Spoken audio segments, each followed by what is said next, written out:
Veo que ya llegamos al mes de diciembre y faltan 21 días para que termine el año. Y uno dice, qué rápido que pasó el tiempo, ¿no?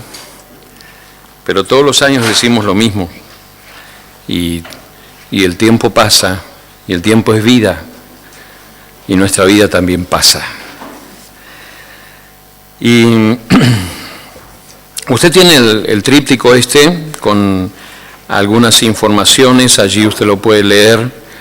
De hecho que le esperamos el sábado que viene a las 20 horas y también el domingo que viene tenemos una reunión especial celebrando la Navidad y esperamos que usted esté con nosotros también en todas las actividades que tenemos aquí, están señaladas en el tríptico. Preste la atención y esperamos que usted pueda asistir y pueda venir con otra persona también y compartamos juntos la palabra de Dios. En esta mañana el tema que quiero compartir es Navidad y misión. Y usted me dice, bueno, ¿dónde está la conexión de la Navidad y la misión? ¿No? Por cierto que hay una gran conexión entre lo que es la Navidad y la misión. Y allí está la placa.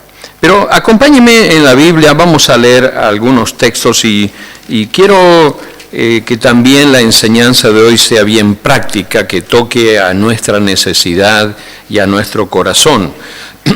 Navidad y misión. El primer pasaje de las Escrituras que voy a mencionar ahora y lo vamos a mencionar al finalizar, se encuentra en Lucas 2, verso 14.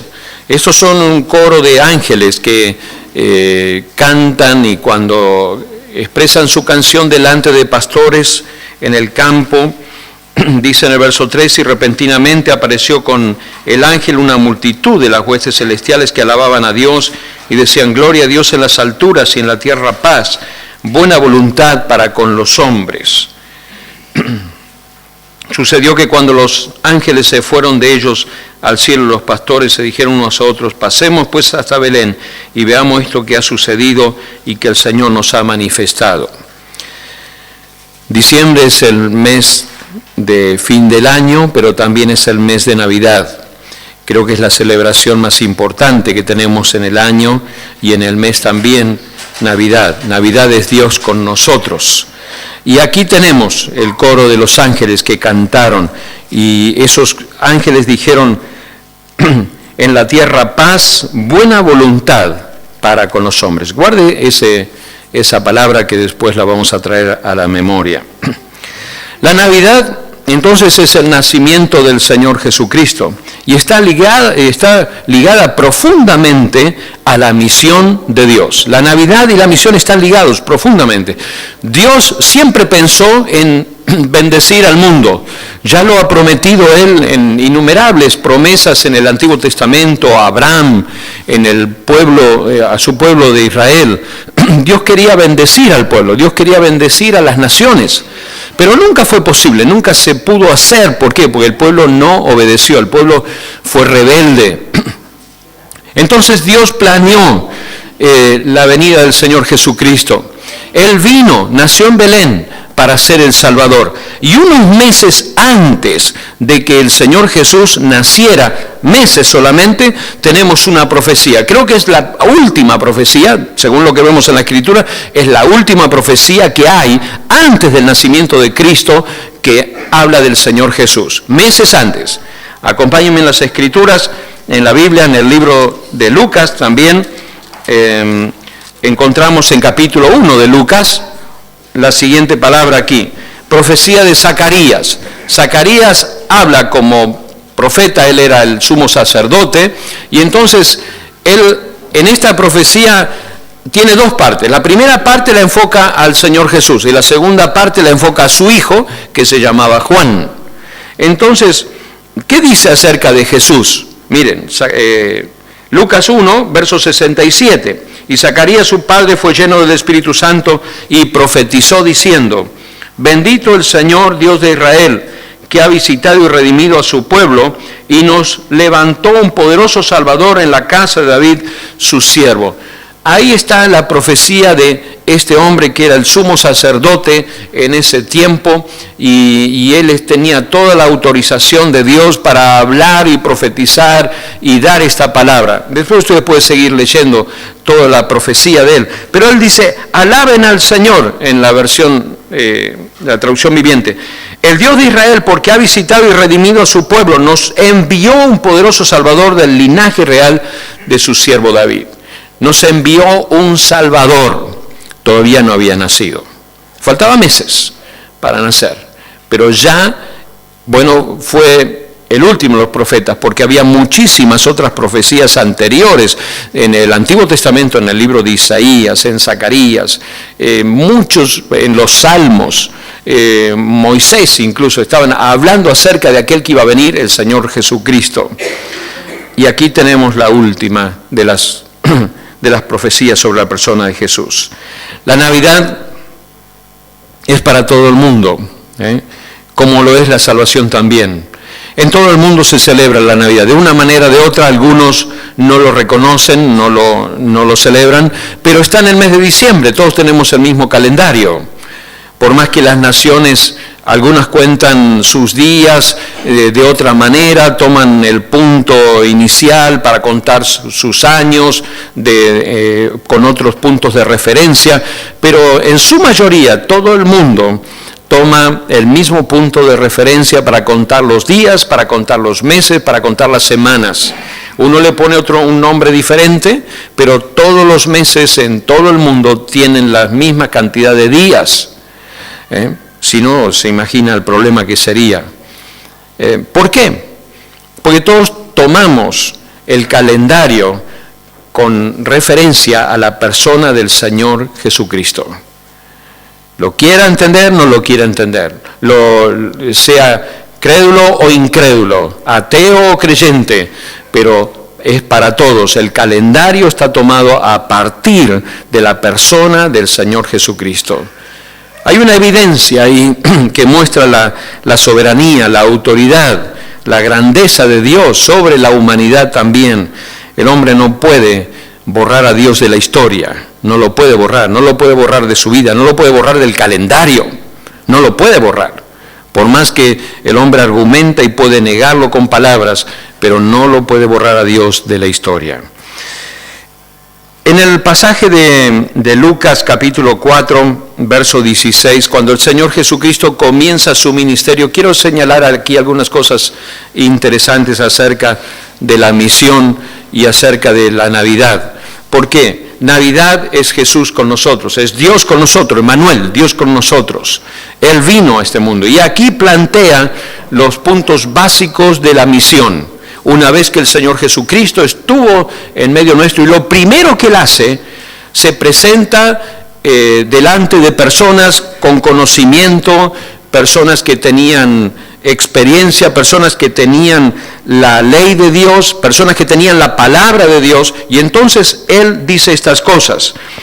Vamos a leer desde el verso 16, en Lucas capítulo 4, verso 16. Vino a Nazaret, donde se había criado, y en el día de reposo entró en la sinagoga conforme a su costumbre y se levantó a leer. Dice aquí, entró en la sinagoga,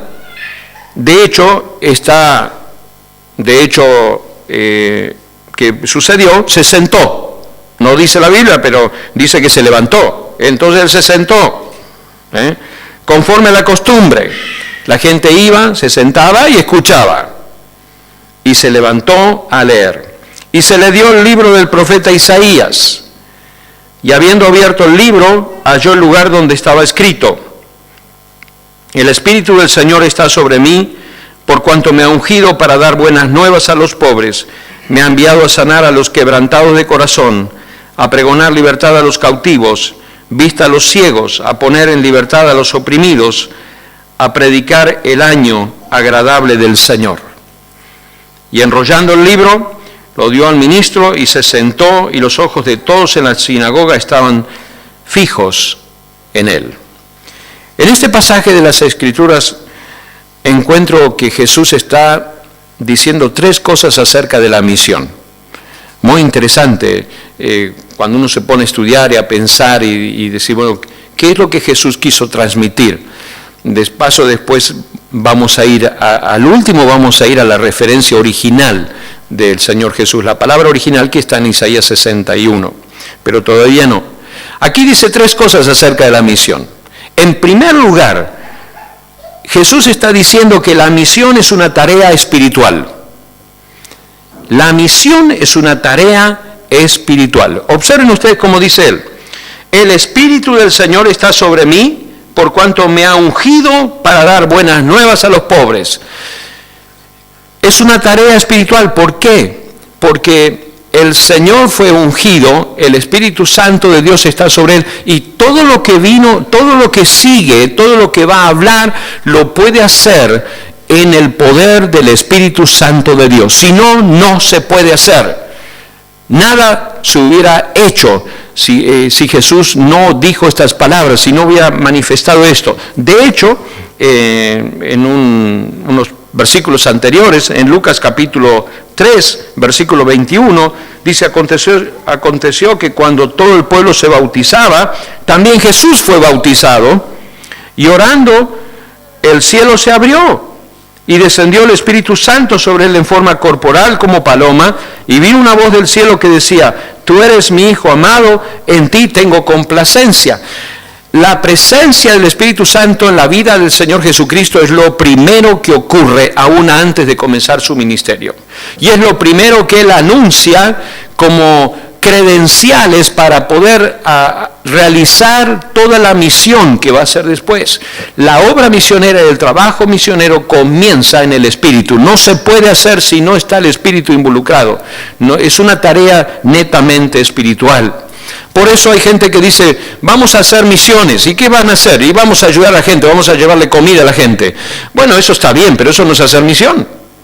Está bien hacer eso. No le voy a decir que no, vaya, ayude a la gente, lleve todo, comida, ropa, todo lo que usted quiera, pero eso no es hacer misión. La misión es una tarea espiritual.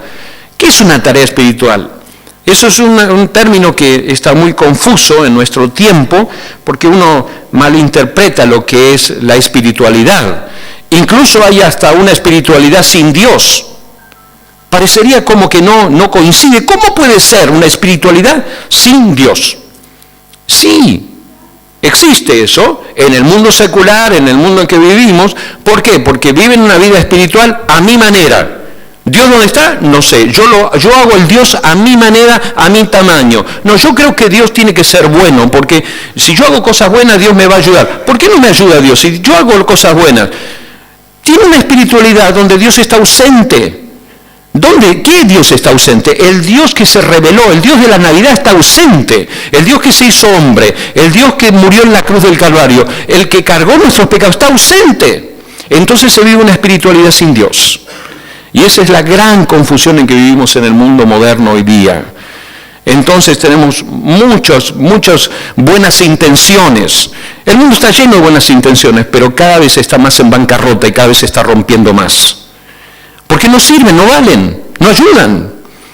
Entonces, el Señor Jesucristo pone en claro aquí cuáles son el punto básico de la misión. La tarea misional, la tarea misionera es una tarea espiritual, toca el corazón del hombre. Lo dice la palabra de Dios también de esta manera. En Isaías capítulo 11, verso 2, si usted está anotando puede tomar esa referencia. Y el Espíritu del Señor reposará sobre él, el espíritu de sabiduría y de entendimiento, el espíritu de consejo y de poder, el espíritu de conocimiento y de temor del Señor. Va a reposar sobre él, sobre el Mesías, sobre el siervo del Señor, sobre el Señor Jesucristo. Él lo está diciendo aquí. El Señor Jesús aún dice más, el espíritu, dice, del Señor me ungió. Y usted tiene esa palabra ungir, que se utiliza en algunos términos, en algunos círculos, se usa poco en el español corriente. En nuestro mundo secular se utiliza muy poco. Nadie dice, me ungió. Dice, ¿qué está diciendo? ¿Qué está hablando? ¿Eso es español? Sí, es español del mejor Cervantes Saavedra. Es español. Y ungir quiere decir justamente dar autoridad. Ungir es reconocer una autoridad. es una investidura, es una asignación. A los reyes se los ungía como reyes, se hacía toda una ceremonia y se lo ungía como rey. Esto es un indicativo de la presencia de Dios en el caso del Señor Jesucristo. La palabra Cristo quiere decir ungido, ¿sabía eso? La palabra Cristo quiere decir ungido. Cristo es del griego, ungido del español, del latín. Ungido quiere decir Cristo. Cristo es el ungido de Dios. Y dice la Biblia, y saben que Dios ungió a Jesús de Nazaret con el Espíritu Santo y con poder. Después Jesús anduvo haciendo el bien y sanando a todos los que eran oprimidos por el diablo, porque Dios estaba con él. La unción del Espíritu Santo en la persona del Señor Jesucristo, Él está diciendo, fui comisionado por Dios para realizar la tarea. Fui enviado por Dios, tengo la autoridad de Dios, por eso tengo la unción de Dios, para realizar la tarea de ir y predicar el Evangelio y hacer todo lo que viene después, y lo vamos a señalar también. La gran pregunta es por qué la misión es una tarea espiritual. Si cabe hacer la pregunta. Bueno, yo me la hice la pregunta. Es porque Dios actúa en el corazón del hombre y porque Dios toca las raíces de la naturaleza humana en lo más profundo del ser humano. Y lo más profundo del ser humano es su ser espiritual. Y ahí es donde Dios quiere hacer cambios. La espiritualidad sin Dios, esa espiritualidad secular, esa espiritualidad popular, donde cada uno tiene un Dios que se porta de una manera, el otro tiene el Dios que se porta de la otra manera. Cada uno tiene un Dios a su diseño, a su forma y a su buen saber y entender. Y cada uno hace su propio Dios. Lo que le falta es solamente hacer una imagen, pero la imagen la tiene en su mente. Pero ese no es el Dios que se ha dado a conocer, ese no es el Dios revelado. ¿Por qué? Porque el Dios que se ha dado a conocer, el Dios creador, el Dios que murió en la cruz del Calvario, viene a tocar la esencia del corazón del hombre. Porque a Dios le interesa el corazón. Engañoso y perverso es el corazón más que todas las cosas. ¿Quién lo conocerá? No hay ninguna persona. Pero Dios responde, yo lo conozco. Dios conoce el corazón. Él es el que pesa el corazón, Él es el que conoce el corazón y Él va al fondo de los problemas, del conflicto del ser humano. Y el fondo, lo más profundo del conflicto del ser humano está en el corazón. ¿Por qué vivimos como vivimos? ¿Por qué decimos lo que decimos? ¿Por qué vamos donde vamos? ¿Por qué hacemos lo que hacemos? ¿Por qué priorizamos lo que priorizamos? ¿Por qué? ¿Por qué? ¿Por qué? Porque el corazón es lo que nos mueve. El corazón, la naturaleza, lo más profundo es lo que nos mueve. Y Dios quiere tocar el corazón. Lo más profundo quiere transformar Dios. Dice la Biblia en 2 Corintios 5, 17, de modo que si alguno está en Cristo, nueva criatura es. Las cosas viejas pasaron, y aquí todas son hechas nuevas. En el libro de Romanos, en el capítulo 8, encontramos esto. Mire lo que encontramos aquí. Capítulo 8, 1 y 2. Ahora dice, pues ninguna condenación hay para los que están en Cristo Jesús, los que no andan conforme a la carne, sino conforme al Espíritu, porque la ley del Espíritu de vida en Cristo Jesús me ha librado de la ley del pecado y de la muerte. Aquí tenemos dos leyes, una ley supera la otra. La ley dice, porque la ley del Espíritu de vida en Cristo Jesús, me ha librado. Una ley me libra de otra ley que me oprime, de otra ley que me tira para abajo, de otra ley que me retiene, de otra ley que no me deja avanzar. ¿Y cuál es la ley que me perjudica? La ley que me perjudica lo dice muy clarito aquí, es muy escueta la palabra de Dios y muy precisa también, porque dice la ley del pecado y de la muerte. Todos estamos sujetos a la ley del pecado y de la muerte. Y esta es una ley inexorable. El alma que pecare, esa morirá. Inexorablemente. No hay remedio. No hay salida para el hombre. Pero hay una ley que la supera esta. El único remedio que hay viene de Jesucristo, viene de Dios. Viene de esa Navidad, Dios con nosotros. ¿Por qué? Porque esta es la ley del Espíritu que da vida en Cristo Jesús. Qué bueno que es. Dios nos da vida, abundante vida a nosotros. Y gracias porque Él toca la necesidad de lo más profundo del ser humano, el corazón, y va al fondo de la cuestión. ¿Queremos que Dios haga cambio en nuestras vidas? Yo no sé cuál es la situación tuya hoy aquí, pero quizás estás en tu vida con situaciones, con conflictos, con problemas, con luchas, y estás luchando, estás peleando, ahí ganas una batalla pero perdés 2, y ganas otra y perdés 3, y vas así, vas un poco para adelante pero das marcha atrás y vas para atrás, y para adelante y para atrás, para adelante, y nunca avanzás. ¿Sabes? Dios te ama, y Dios quiere obrar en el profundo de tu ser, en el corazón, en lo más hondo, y quiere darte paz, quiere darte libertad, quiere darte propósito en la vida. La misión es una tarea espiritual, y Dios está dispuesto a trabajar en tu vida y en la vida de todo el mundo. El mundo entero necesita a Jesucristo. Hay muchísimos pueblos en el mundo que todavía no conocen a Jesús, no tienen nada de Dios.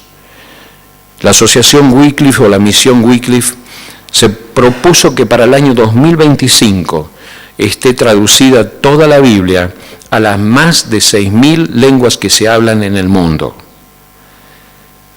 Y nosotros hablamos una sola lengua, y la mayoría, y por ahí le cuesta escribirla. ¿Se imaginan 6.000 lenguas? Pero sin embargo se hablan toda esa cantidad de lenguas. Y esa gente necesita escuchar la palabra de Dios.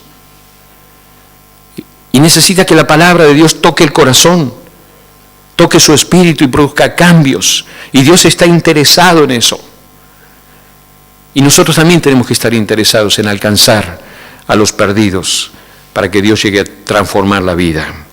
En segundo lugar, Jesús nos está diciendo aquí que acerca de la misión. La misión es comunicación.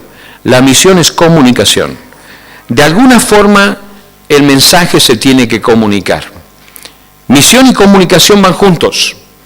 No se puede hacer misión y no comunicar. Tienen que estar juntos. Y el Señor Jesús utiliza algunas palabras interesantes aquí. En primer lugar, dice, el Espíritu del Señor está sobre mí por cuanto me ha ungido para dar buenas nuevas a los pobres. Dar buenas nuevas a los pobres, dice aquí. El Evangelio debe ser comunicado, hablado de una manera experiencial, de una forma que sea resultado de mi experiencia. No hay cosa más que tiene más respaldo que la experiencia. Contar a otro lo que Dios hizo en mi vida. Contar a Dios a otro lo que significa, contar a otra persona lo que Dios significa en mi vida a través de los años. Eso es experiencia y eso es vivencia y eso tiene un tremendo valor. Buenas nuevas es uno de los términos que utiliza el Señor Jesús aquí. Buenas nuevas es anunciar un mensaje con un contenido alentador, un contenido positivo, una buena noticia. El Evangelio quiere decir buena noticia, buenas nuevas de salvación. Tenemos que contar y comunicar el Evangelio como una buena noticia. No puedo comunicar el Evangelio como una noticia desagradable, de hecho que no lo es, porque justamente viene a suplir la necesidad que hay en el corazón del hombre. Pero uno lo puede hacer como una presentación agradable, una presentación medio o una mala presentación. Dios nos está encomendando a nosotros a presentar la palabra de Dios de una forma que pueda llegar al corazón de las personas. Y la otra palabra que utiliza aquí, la repite 2 veces, me ha enviado a sanar a los quebrantados de corazón, a pregonar libertad, pregonar. Esa es la palabra, a pregonar. Y después en el verso 19 dice, a predicar. Son las 2 palabras, quieren decir lo mismo, pregonar y predicar. Son sinónimos. Esto es predicar, anunciar. Es la acción del tiempo de la Edad Media, cuando no había medios de comunicación, ni diario, ni nada de lo que hay ahora, estaba la tarea del heraldo. El heraldo ya no existe más, pero también es una palabra del español, es española, no es de otro idioma. Heraldo. ¿Y qué es un heraldo? Bueno, aparte es un nombre de una persona, de un varón, ¿no es cierto? Se utiliza para eso.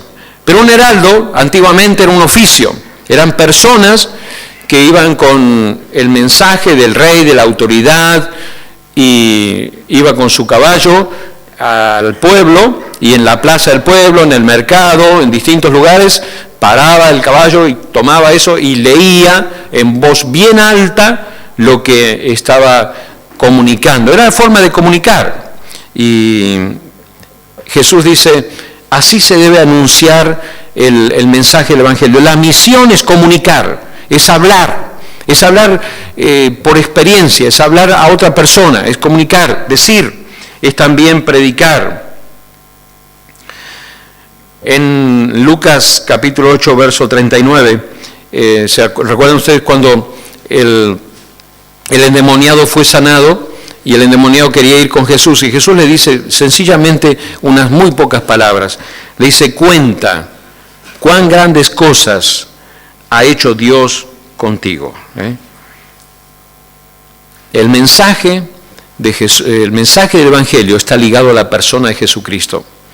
Por eso le dijo, cuenta cuán grandes cosas ha hecho Dios contigo. Si Dios ha hecho grandes cosas en tu vida, la responsabilidad es contarlas para que otros sepan lo que Dios ha hecho en tu vida, los cambios, la transformación que Dios ha hecho en tu vida.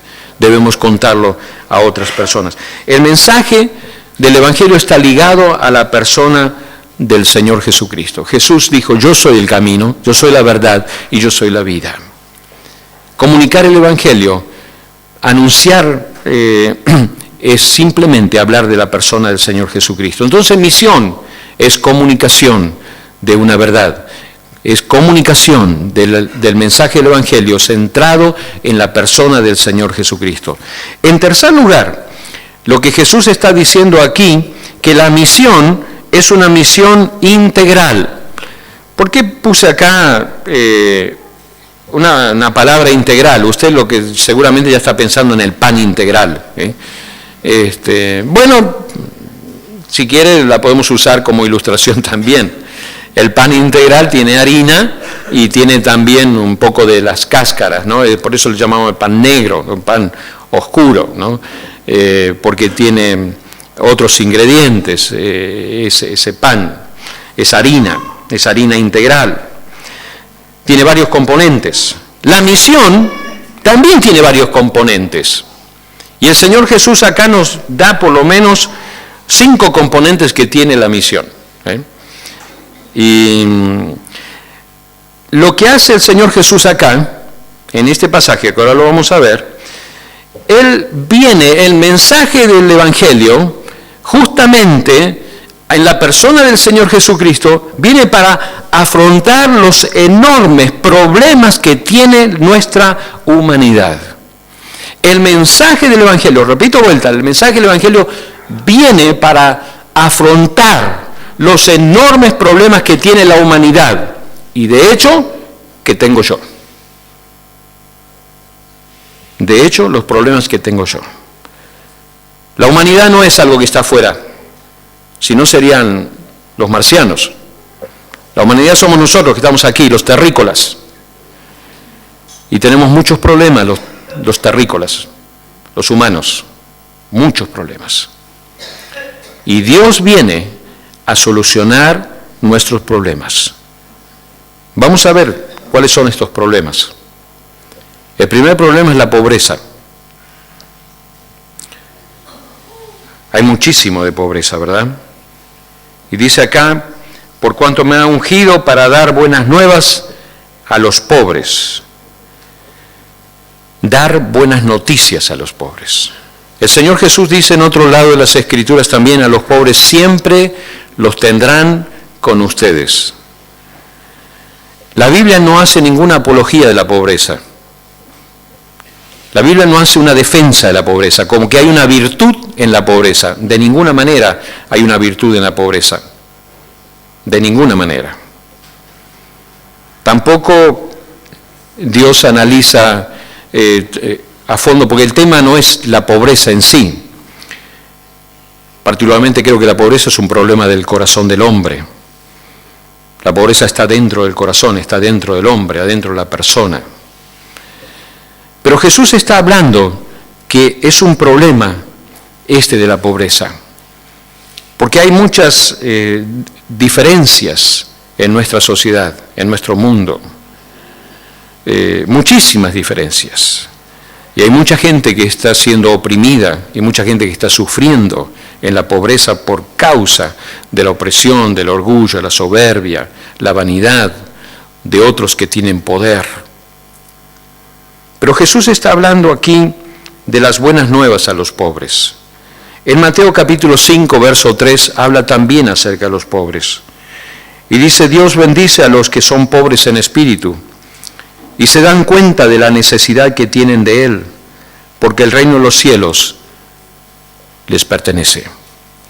Dios bendice a los que son pobres en espíritu y se da cuenta de la necesidad que tienen de Él, porque el reino de los cielos le pertenece. Hay una pobreza que es la pobreza espiritual, la pobreza del corazón, que Dios está esperando ver. El orgullo, la vanidad, la soberbia aleja al hombre de Dios. Y Dios satisface a esa persona que expresa que hay pobreza en su corazón y viene a traer una ayuda, a traer una orientación, a traer una salida. En Dios hay salida. Y como dije antes, Él vino para afrontar los problemas del corazón humano, para darle una salida aún a los pobres físicamente, a los pobres socialmente, a los pobres espiritualmente. Dios viene a dar una salida. ¿Dónde está el punto de cuestión aquí? Está en nosotros, en cada una de las personas, en decir, Dios te necesito, Dios yo te necesito. Dios tiene la respuesta, pero yo tengo que responder, yo tengo que acudir a Él, yo tengo que decirle, Señor, vení a mi vida, satisfacé mis necesidades, suplí mi necesidad.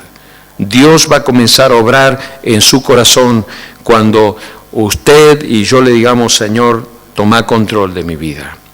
Cantamos antes una canción, Él es Rey, Él es el Rey, Él es el Rey de mi vida. Y yo anhelo que cada vez más Dios tome control y reine en mi vida con autoridad. Porque veo que no hay otra salida para vivir en este mundo. Que Dios reine y gobierne con autoridad en cada una de nuestras vidas. Y eso comienza cuando usted reconoce que es pecador, que necesita a Jesucristo como su Salvador personal y le dice, Señor, reina en mi vida, perdona mis pecados, te acepto como mi Salvador y como mi Señor. Y Dios comienza a reinar y comienza a transformar su vida. Y Dios lo hace. De modo que si alguno está en Cristo, nueva criatura es. Las cosas viejas pasaron y todas son hechas nuevas. El segundo problema de nuestra humanidad, señalado por el Señor Jesús aquí, por la palabra de Dios, dice aquí, me ha enviado a sanar a los quebrantados de corazón. El quebranto del corazón, a esto lo identifico con una sola palabra, el dolor. A sanar a los quebrantados de corazón. Hay mucho dolor en el mundo hoy día, muchísimo dolor. El mundo sufre por causa del dolor. La palabra quebranto es una palabra fuerte. El quebranto es como romper. La Biblia dice en Isaías 57:15, el alto y majestuoso que vive en la eternidad, el santo dice, yo vivo en el lugar alto y santo con los de espíritu arrepentido y humilde. Restauro el espíritu destrozado y del humilde y reavivo el valor de los que tienen un corazón arrepentido. Restauro el espíritu destrozado del humilde y reavivo el dolor de los que tienen un corazón arrepentido. Dios no va a hacer más de lo que usted le permita que Dios haga. Dios no va a hacer más. Y usted dice, ¿por qué Dios no me bendice? ¿Por qué Dios no actúa en mi vida? ¿Por qué Dios no me saca de este problema? Y porque usted no se lo deja simplemente. Porque usted no lo deja, porque usted no le hace caso. Usted quiere, porque usted tiene un Dios a su medida. Entonces usted quiere que Dios haga lo que a usted le parece que Dios tiene que hacer, y Dios no le escucha a usted de esa manera. ¿Por qué? Porque Dios es rey. El rey da órdenes. El rey es el que establece los principios. El rey es el que establece los mandatos. El rey es el que establece las órdenes y nosotros tenemos que obedecerlas. Y obedecer a Dios es un privilegio. Y obedecer a Dios es una bendición. Y obedecer a Dios es lo mejor que usted puede hacer en la vida. Dolor, hay mucho dolor, hay muchísimo dolor en nuestro mundo. Dolor por los desaciertos, dolor por los errores cometidos, dolor por los errores que otros han cometido sobre nosotros. Dolor y más dolor. Pero Jesucristo vino para sanar al quebrantado, para curar las heridas, para cerrar las heridas. Dios vino para darnos una vida nueva, una vida abundante. Y eso es misión, eso es una misión integral. Dios vino para eso. El Señor Jesucristo, Él es Dios. En el Salmo 107:6, un solo versículo quiero mencionar aquí, que habla acerca de esto. Salmo 107, verso 6. Entonces clamaron a Jehová en su angustia y los libró de sus aflicciones. Clamaron al Señor en su angustia y los libró de sus aflicciones. Dios no necesita su ayuda. ¿Me entendió? Dios no necesita su ayuda. Dios necesita, y solamente lo que necesita, un espíritu quebrantado, un corazón humilde, un corazón rendido. Dios obra a través de eso. Y Dios escucha. El tercer problema que hay en nuestra humanidad, lo señala el Señor Jesús en este mismo pasaje de Lucas capítulo 4, a pregonar libertad a los cautivos. El tercer problema es la esclavitud. Realmente la esclavitud era uno de los sistemas sociales más depravados y perversos que el hombre pudo idear. Terrible, terrible. Aún sigue en algunos ámbitos.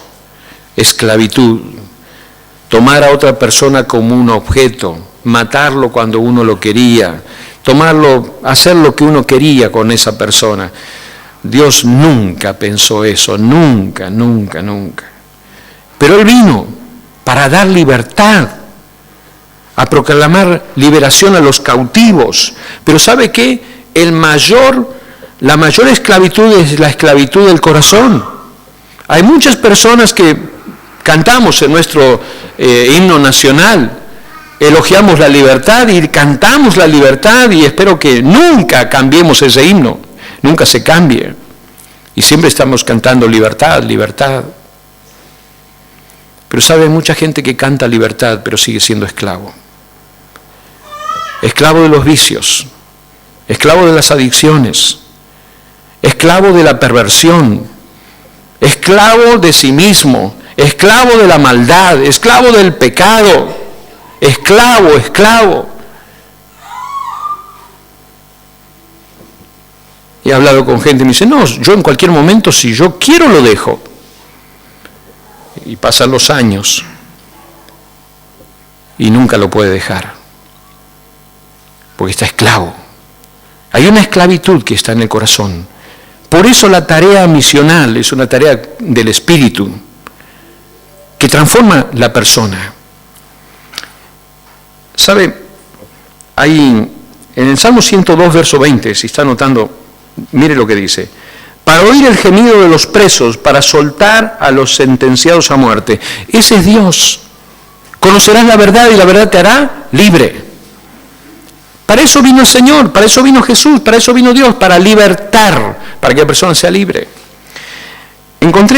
Digo, bueno, ¿qué otra cosa hay en las Escrituras interesantes? Isaías 14, 17, Isaías 14 es un pasaje que habla de Lucifer. ¿Le suena? Lucifer. ¿Le suena, no? Este ángel de la mañana. O mire lo que dice acerca de este ángel de la mañana, el lucero de la mañana, Lucifer. La Biblia dice esto: puso al mundo como un desierto, es lo que quiere hacer, puso al mundo como un desierto, asoló sus ciudades, es lo que quiere hacer, asolar la ciudad, y miren lo que dice después la Biblia, que a sus presos nunca abrió la cárcel. A sus presos nunca abrió la cárcel. El que está esclavo de Satanás nunca va a ser liberado por su Señor. Nunca. Satanás nunca lo va a dejar libre. Nunca. La Biblia lo dice y yo lo creo. El que está bajo el poder y la autoridad de Satanás nunca va a tener libertad. Pero gracias a Dios que hay una esperanza gloriosa. Colosenses 1:13 dice de esta manera: pues Él nos rescató del reino de la oscuridad y nos trasladó al reino de su amado Hijo. Él nos rescató del reino de la oscuridad, de un reino de tiniebla, de un reino de oscuridad, nos sacó de ahí y nos puso en el reino del amado Hijo de Dios. Conocerás la verdad y la verdad te hará libre. Si quieres ser libre de tu esclavitud que te está atormentando, que te está humillando, que te está tirando abajo, que te está perjudicando notablemente en la vida, es el pecado. La única salida es Jesucristo. El diablo nunca deja libre a nadie, ni que le pagues con lo que sea. La Biblia dice que nunca deja libre a nadie y nadie va a quedar libre. Solamente Jesús da libertad. El otro problema de la humanidad es el sufrimiento. Lo dice esta palabra: y vista a los ciegos. Hay mucho sufrimiento en nuestra humanidad. Jesús vino a traer salud. Él no vino a sanar a todos los enfermos que había en los tiempos de Jesús. Muchos no fueron sanados por varias razones. Pero Él sanó, y Él sana, y sigue sanando. Y creo que Dios sigue sanando enfermedades, porque Dios es poderoso, Dios tiene la autoridad para hacerlo, y Él lo hace. Él vino para esto, para librarnos del sufrimiento, para que nosotros podamos ver, para que podamos tener claridad. El caso de los ciegos. Observen cómo Jesús habla acerca de la ceguera en Juan capítulo 9, con este ciego. Y dice: oyó Jesús que le habían expulsado, y hallándole le dijo: ¿crees tú en el Hijo de Dios? Respondiendo él le dijo: ¿quién es Señor para que crea en él? Le dijo Jesús: pues le has visto y el que habla contigo él es. Y le dijo: creo, Señor, y le adoró. Dijo Jesús: para juicio he venido yo a este mundo, para que los que no ven, vean, y los que ven sean cegados. Entonces algunos de los fariseos que estaban con él, al oír esto, le dijeron: ¿acaso nosotros somos también ciegos? Jesús les respondió: si fueran ciegos no tendrían pecado, mas ahora porque decís vemos, vuestro pecado permanece. Jesús le estaba hablando acerca de una ceguera que era mayor que la ceguera física, la ceguera espiritual, la ceguera del corazón. Hay mucha ceguera en el corazón del hombre y eso causa mucho sufrimiento. ¿Por qué? Porque no sabemos cómo decidir, qué tomar, qué hacer, qué decisión tomar. La vida es el resultado de las decisiones. Constantemente estamos decidiendo, constantemente. ¿Y en base a qué decidimos? Y decidimos mal y después sufrimos. El Señor ha venido para librar a la humanidad del sufrimiento. y Él solamente lo puede hacer. Y en el último lugar, otro problema de la humanidad es la opresión. Y dice el Señor Jesús a poner en libertad a los oprimidos, a poner en libertad. Un oprimido es una persona débil, una persona aplastada, una persona que está como que está rota, no se puede levantar. Hay algo que está roto, que se rompió. Eso es una persona oprimida. Hay mucha opresión por causa de decisiones mal tomadas y conflictos y luchas. El Dios de este siglo, Satanás, se dedica a oprimir, a inhibir, a no permitir que las personas alcen su rostro y busquen a Dios. Están oprimidas por el Señor, por Satanás. Pero Él vino para dar libertad justamente a los oprimidos. Dice la Biblia aquí que Él vino a predicar el año agradable del Señor. Y esto hace referencia al año del jubileo. En la ley había un año, después de 49 años, el año 50, donde se perdonaban deudas, se sanaban relaciones, y había una ley bastante compleja del Antiguo Testamento, pero era una ley donde la gente lo pasaba bien y donde se arreglaban muchas situaciones de tensiones y de deudas y de conflictos también, en el año del jubileo. Era visto como un buen año ese. Ahora, Jesús presenta a predicar el año agradable del Señor. Justamente, la predicación, el mensaje que Él viene a traer, es un mensaje comparado al del jubileo. Muy interesante esto. Cristo es la respuesta a los problemas del ser humano. Ahora sí, acompáñenme a Isaías 61.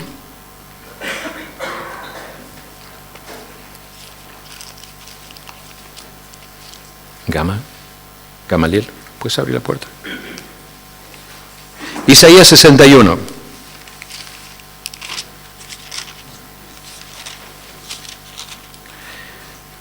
Tenga abierto en Lucas capítulo 4, porque quiero mostrarle, quiero mostrar el primer versículo que vimos. Lucas capítulo 2, verso 14, donde están los ángeles hablando. Isaías 61.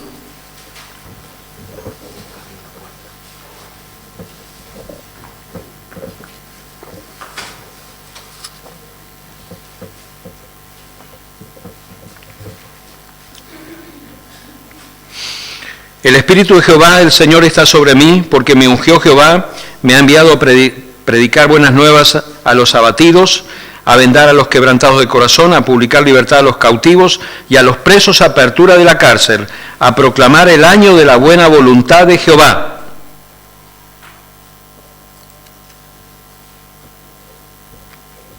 Vamos a Lucas capítulo 4.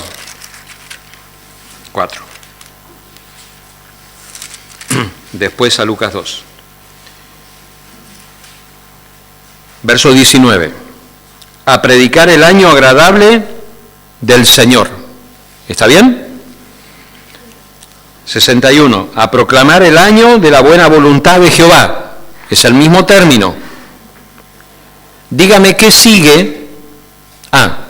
Antes. Verso 20 de Lucas capítulo 4. Y enrollando el libro, lo dio al ministro y se sentó a los ojos de todos en la sinagoga, estaban fijos en él, y comenzó a decirles: hoy se ha cumplido esta escritura delante de ustedes. ¿Me sigue? Hoy se cumplió esta escritura delante de ustedes. Recuerde dónde terminó de hablar Jesús. Ahora veamos qué es lo que sigue. En la profecía, ¿no? Vamos a Isaías 61. Y a proclamar el año de la buena voluntad de Jehová, estoy en el verso 2, y el día de venganza del Dios nuestro, a consolar a todos los enlutados. A proclamar el año de la buena voluntad de Jehová y el día de venganza del Dios nuestro. ¿Qué no dijo Jesús? A ver, ¿qué no dijo Jesús? ¿Qué no leyó, mejor dicho? ¿Qué no leyó?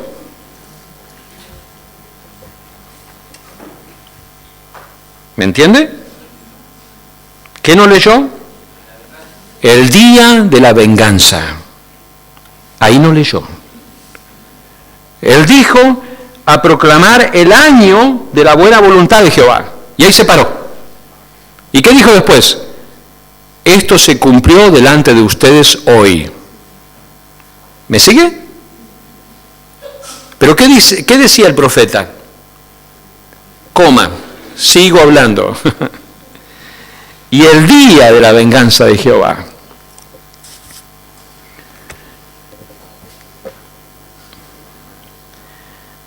Vamos otra vez ahora a otro pasaje de las Escrituras, Lucas 2, vamos al canto de los ángeles.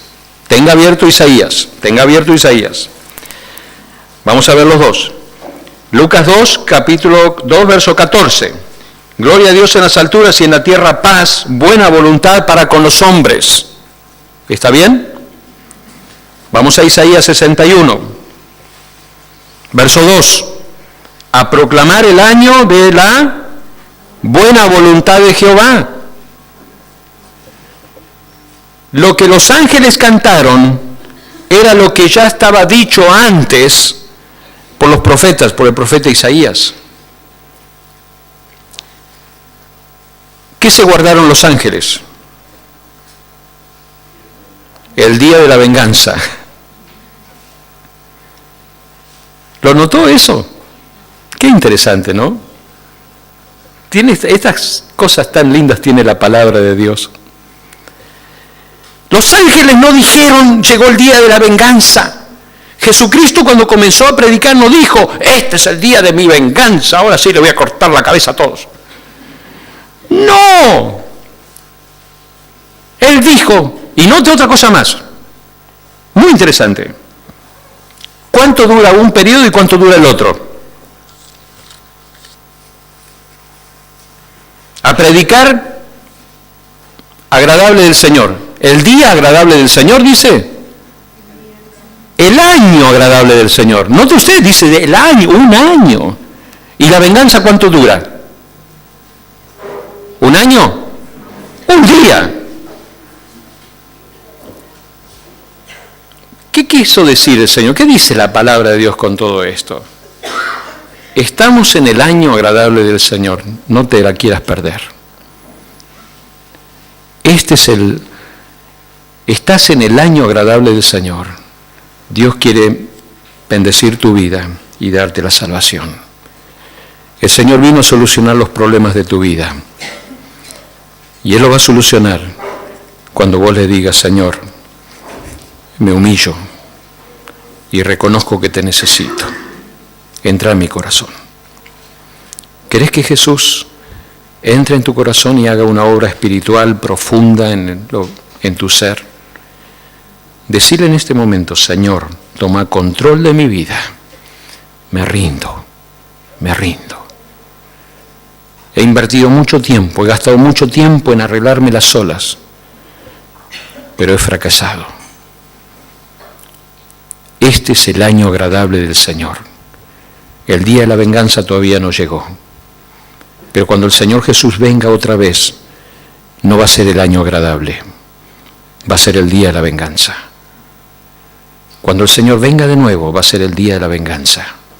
Este es el tiempo para que permitas que Dios arregle tus líos, tus conflictos, tu vida. Acepta a Jesucristo como Salvador y permitir que Él cambie tu vida. Hacelo esta mañana.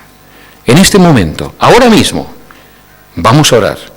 Y vos ahí en tu lugar, en tu silla, le vas a decir al Señor lo que hay en tu corazón. Él te va a escuchar. Él te entiende y Él te ama.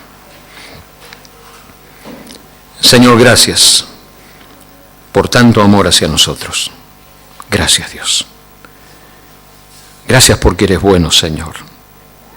Gracias, Señor, porque viniste a este mundo a nacer allí en Belén para morir en una cruz y ser nuestro Salvador. Gracias, Señor.